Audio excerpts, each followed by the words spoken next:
Welcome to Data Structure course. Hello students, I am Swapnil Chaudhary. In my previous video, I explained about you what is a data structure, classification of data structure, and basic operations on data structure. In this video, we are going to see the abstract data types. What is a abstract data types and one example of list abstract data types. In my previous video, we learned the definition of data structure. It is a mathematical or logical model of particular organization of data is called data structure. So when we talk about the mathematical or logical model, abstract data types comes in a picture. So abstract data types is a process or data type which is before the implementation phase. In this phase, we are just talking about the basic functionality, rules that data type will going to use to complete or perform operations. So let's see the abstract view from real world. It can be something like mobile phone. Everyone is familiar with a mobile phone. So just check the abstract view of this mobile phone before implementation of mobile phones. So mobile phone is a communication device that can be turned on or off. So this is one function. Okay, it can receive signals for communication. It can take picture from camera. It can play audio or video. So as long as I have device like this, I do not worry how circuit are embedded and how software is designed to create this device. Okay, so this is whatever these functions we have, this is an abstract view of mobile phone.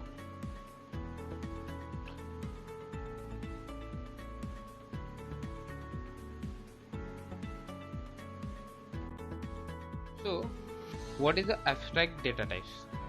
An abstract data type is defined as a mathematical model of the data object that make up data type as well as function that operates on these objects. An abstract data type is a specification of logical and mathematical properties of data type or structure. Abstract data types act as a useful guideline to implement a data type correctly. The specification of an entity does not imply any implementation. Most important point is what? The specification of an entity does not imply any implementation consideration. The implementation of an entity involves the translation of ADT's specification into syntax of particular programming language. The important steps is definition of ADT that involves mainly two parts. Description of the way in which components are related to each other. And second thing, statement of operation that can be performed on that data types. Let's take an example. Let's see example of integer data type which is available in a C programming. Here we are name it as integer ADT. So before going for implementation of integer data type, we just look at abstract view of integer data type. So what is abstract view? Here we are going to design some axioms, some rules, some basic function that we are going to perform on that integer values. Okay, so what kind of input does that integer data type takes? That is from -1 to infinity or 0 to infinity. And what kind of basic operations that integer data type will going to perform, like addition. While performing addition, it will take more than one or two values. Now next operation is like subtraction. Again it is take more than one or two values. Now next operation is like multiplication. It takes more than or two values. So this is what abstract view of integer data type. Then after designing the abstract data type for integer data type, we are going to focus on implementation phase. Are you getting me? Let's see another example like list data type. List is a collection of objects of the same data type.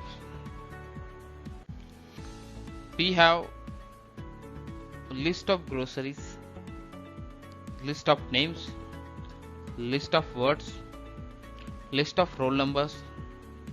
So let us define the list as an abstract data type. When we define abstract data type, we define the data we will store. Basically we define the domain of the data type, and then we define the operation which we are going to perform on that data type. But we do not go into the implementation details. So let's define very basic list. That list I want to store roll numbers of student. It will be the static list, means we know the number of elements before creating a list.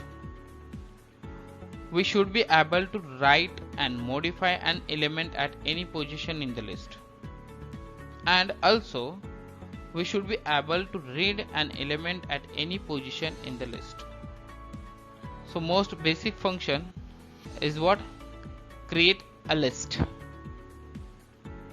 Now another function or operation is add an atom at the end of list. Here it represent end of list.